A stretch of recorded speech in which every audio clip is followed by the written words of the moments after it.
You are going to get old. I know you do not think about it. I know you assume you will figure it out when you get there, but you will not figure it out. You will stumble into it the same way I did, the same way everyone does, completely unprepared for what your own body, music, and your own world are about to do to you. I am 85 years old. I spent 38 years as a hospice music nurse watching people die. I have held more hands at the end music than most people shake in a lifetime. And nothing, absolutely nothing, I witnessed in all those years prepared me for what it feels like to be on this side of it.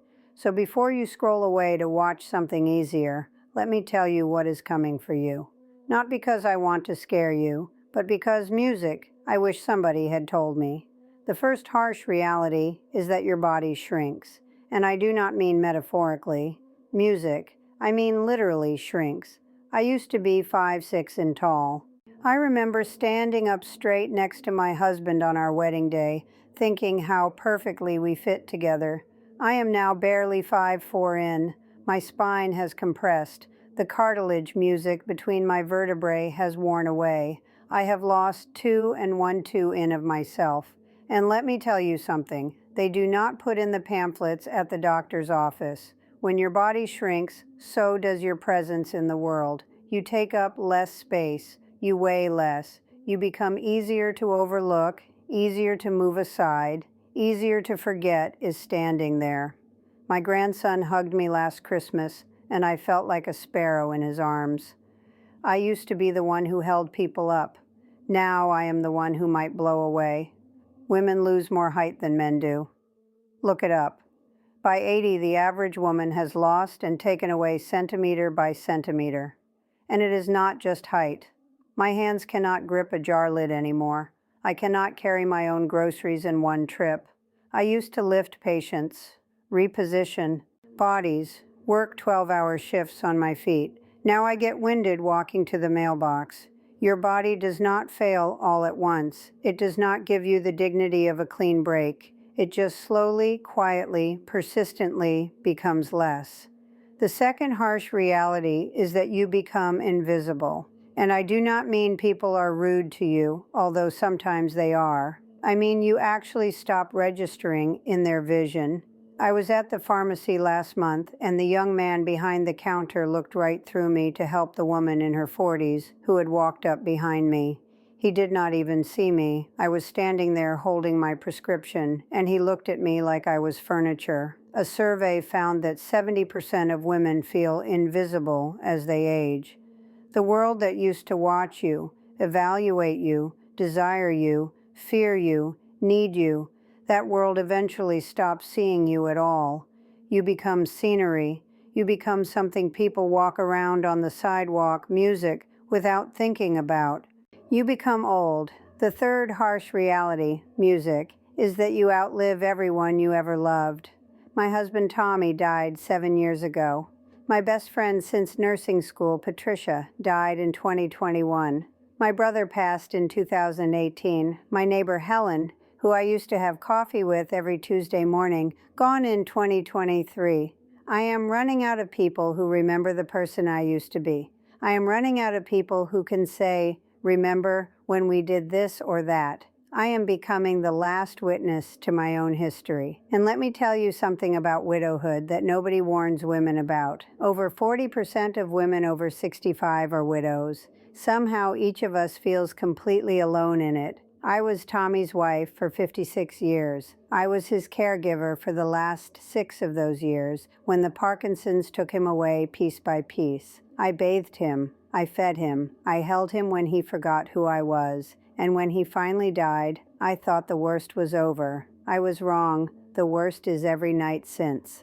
The worst is reaching across the bed in the dark and finding nothing. The worst is cooking for one. The fourth harsh reality is that fear of falling controls your entire life. I fell in my kitchen in 2022, just lost my balance reaching for something in the cabinet, went down hard on the tile and broke my wrist. Do you know what it does to a person to become afraid of her own floor?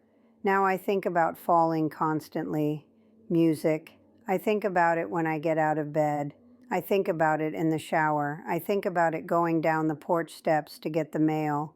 Studies show that fear of falling affects up to 70% music of older adults who have fallen. And here is the cruel part. The fear itself makes you more likely to fall. You tense music up, you restrict your movement, you stop walking naturally, you become the fragile thing music you were afraid of becoming. I used to dance with my husband in the kitchen. Now I shuffle across it with one hand on the counter. The fifth harsh reality, music, is that your children become your parents. I raised 3 children, changed their diapers, sat up with them when they had fevers, taught them to drive, paid for their weddings, and now they look at me with this expression I recognize from my own face, that worried, watchful look I used to give my patients' families. Music. My son Tom keeps sending me brochures for assisted living facilities.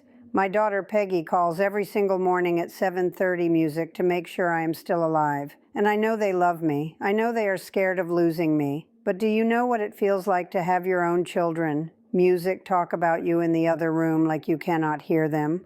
Do you know what it feels like to have them take your car keys and say, "We will talk about this later"? Music. Like you are a teenager who stayed out past curfew.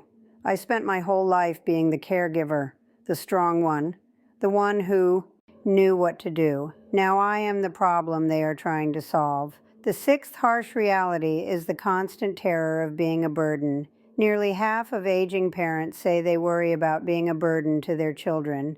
Half of us are walking around with this weight on our chests, this fear that we are ruining their lives by continuing to live ours. Every time my daughter drives 45 minutes to bring me groceries, music, I think about the gas money. Every time my son takes time off work to drive me to an appointment, music, I think about the promotion he might not get. Every time one of them cancels plans because they are worried about me, I think maybe it would be easier for everyone if I just were not here anymore. I do not mean I want to die. I mean I wish I did not require so much. I wish I could go back to being the mother who gives music instead of the mother who takes.